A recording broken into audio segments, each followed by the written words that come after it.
Good morning, children. In this lesson, our new lesson is fiber to fabric. So in this lesson, we are going to study what is meant by fiber. Already we studied what is meant by fiber. Now we are going to study how this fiber is converted into one fabric and what are the types of fibers. Okay. So first let's see fiber. So we know what is fiber. Cloth is one of our basic needs, and if we see, there are different basic needs for us, okay, like food and clothing, the education. These are some of the basic needs, okay, like that.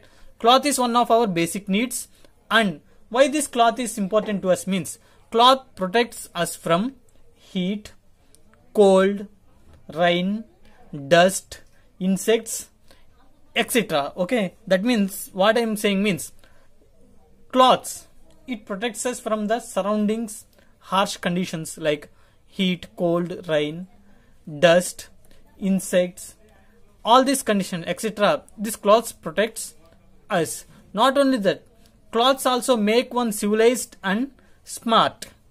Okay, so this cloth is also known as fabric.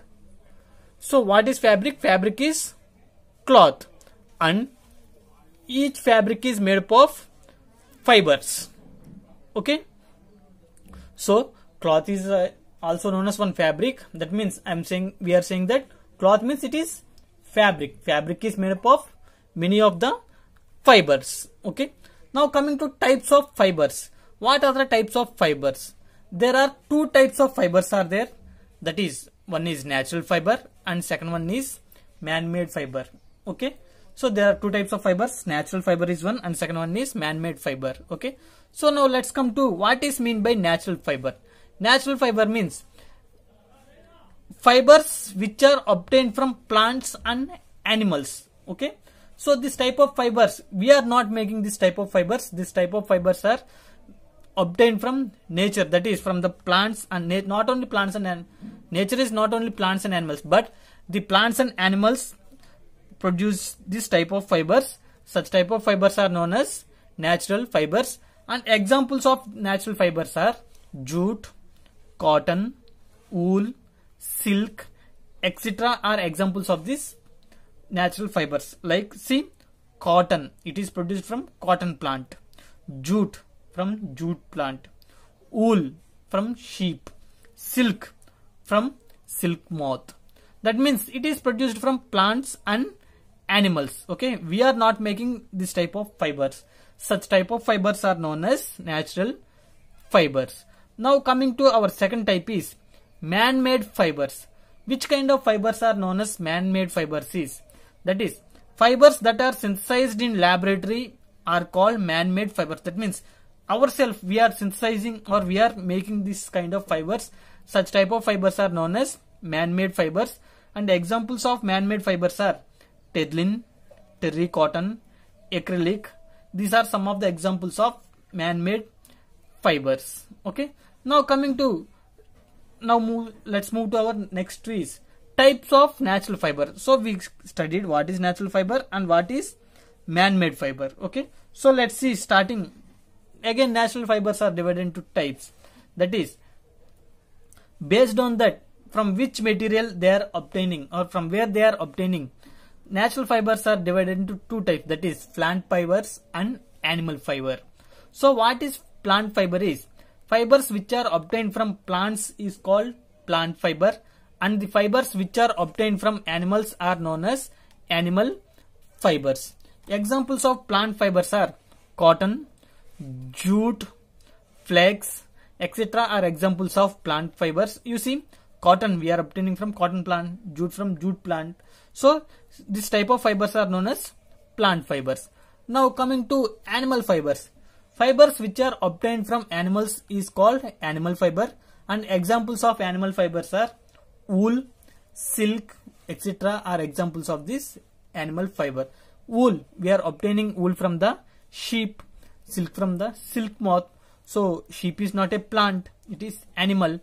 So these fibers we are obtaining from the animals. Such type of fibers are known as animal fibers. Now let's see animal fibers, wool and silk.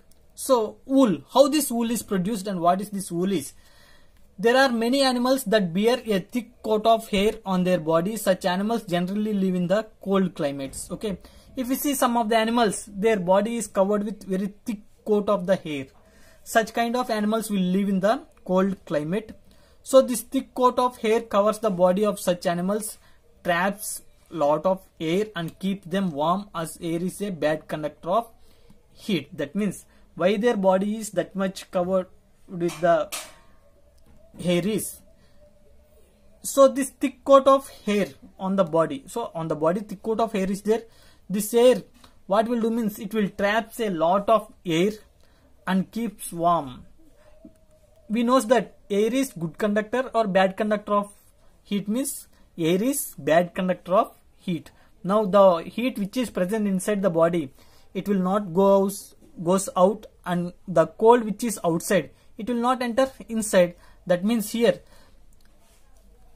the air which is present or which is trapped in the hair, it will act as the bad conductor of the heat. It prevents the warmth of the body from escaping and also prevents coldness of the surroundings from entering. Thus, thick layer of hair over their body protects them from harsh cold. Okay. Now, fleece and wool bearing animals are of two. That means if you see the wool bearing animals or fleece bearing animals, they will possess two types of hairs. That is, one is coarse hair and fine soft under hair. Okay, fine soft hair is found close to the skin in such animals. If you see in animals like which is bearing the wool, okay, they may contain two types of hair will be there. That is, outside rough hair is known as coarse hair. It is the coarse hair, and under the coarse hair it will contain fine soft hair.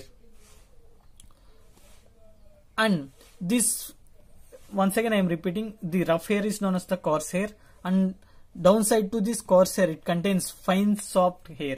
Okay, this under fine soft hair is known as the fleece. The fine soft under hair is called fleece.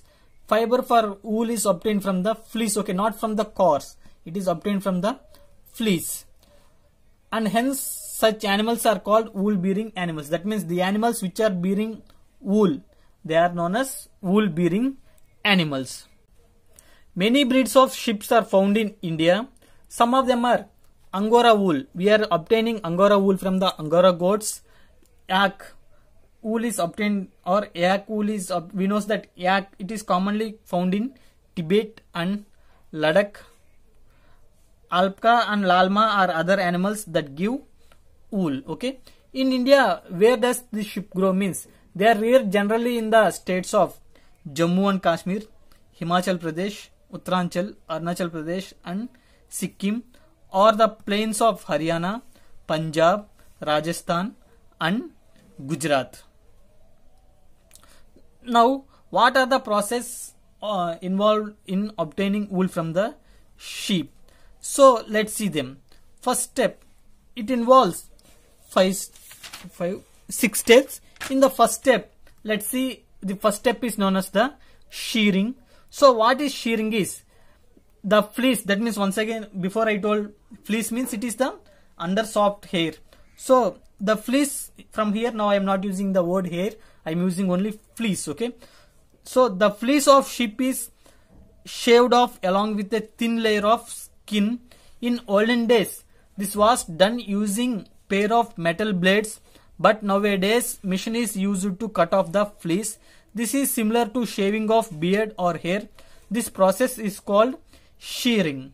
That means the fleece of sheep is shaved. That means normally when on our body hair, what we will do, we will remove that hair. That means we will shave that.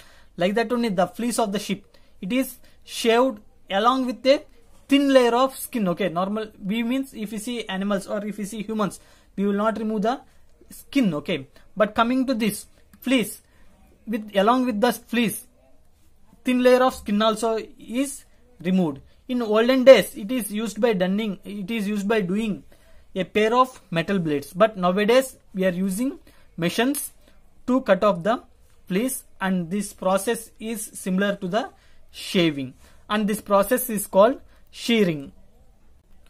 And shearing is generally done in summer so that sheep could not get new hair. So that sheep could get new hair by winter to get protection against cold. This process shearing, it is done during summer only, okay? Because now we shaved, that means we sheared. So by the winter means it is cold and harsh conditions, okay?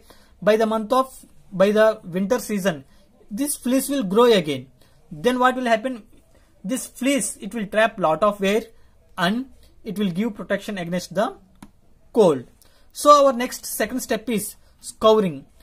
Fleece after shearing is washed properly to remove dirt and grease. The washing of fleece after shearing is called scouring.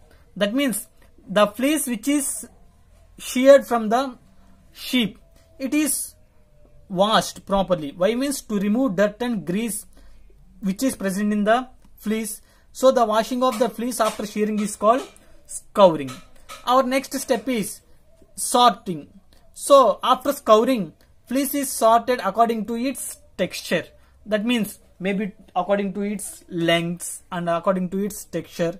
So all the fleece which is scoured is sorted, and this process is called sorting. Our next step is after sorting, fluffy fibers called burr, okay? So not one fiber, not one wool thread or not one fiber, many of the wool fibers are joined. So these fluffy fibers are called burr, are packed out from hair. Burr is the fiber that gives wool, okay? So till now I am using, you carefully observe, till now we used fleece. Now the fluffy fibers are known as burr, and burr is the fiber which gives wool. That means we are, after sorting, many of the fleeces joined together forming burr, and this burr is packed out from the hair. Our next step is dyeing. After sorting and picking out of the burrs, they are dyed into the desired colors, okay? So in which color we want, they are dyed into the different colors. So our last step is spinning. The fibers are then straightened, combed and rolled into yarns, okay? So before spinning, all these fibers, they are sorted, okay? That means they are dyed, okay? Before dyeing, when these fibers are sorted, okay, sorted in this method, all of them are arranged in straight lines, or all of them are arranged into the straight lines by using or passing through a carding machine, okay? So this process is called carding of the wool. And after spinning, the fibers are then straightened, combed and rolled into yarns. Wool yarn is used in knitting sweaters and woolen cloths, that is fabric, okay? Once again, knit sweater means already sweater means here, and woolen cloth means it is saying that it is one fabric because many of the fibers joined and formed one fabric. So our next is silk.